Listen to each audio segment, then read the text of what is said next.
Welcome back. In the previous video, we looked at the common size analysis of balance sheet.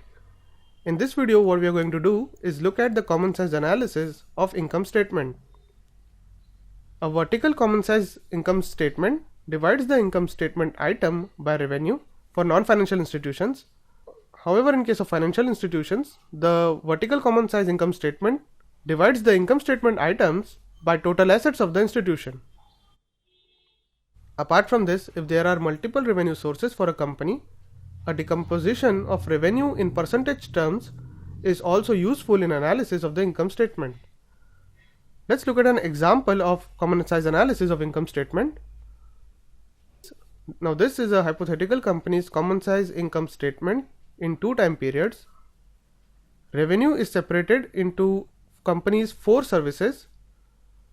Each of these is shown as a percentage of total revenue.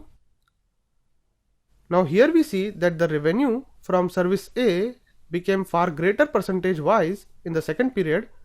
So one should ask, what are the possible reasons or implications of this change in the business mix?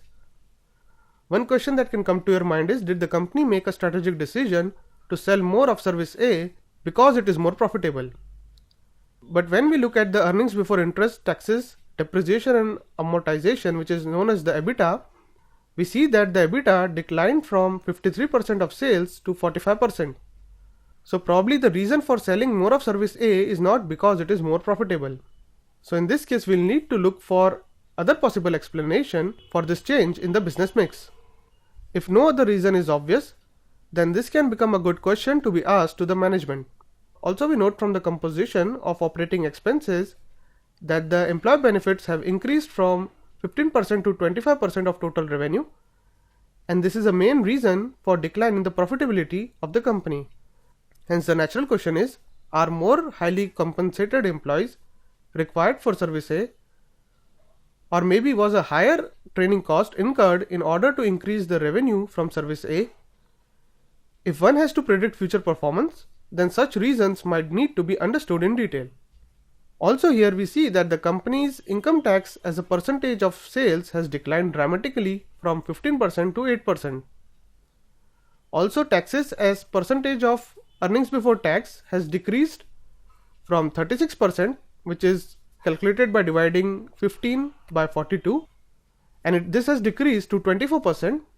This raises the question that is service A provided in a jurisdiction with low tax rate because its contribution is higher in the period 2. So with this we saw how we can do a common size analysis of income statement and make some conclusions about what is happening in the business.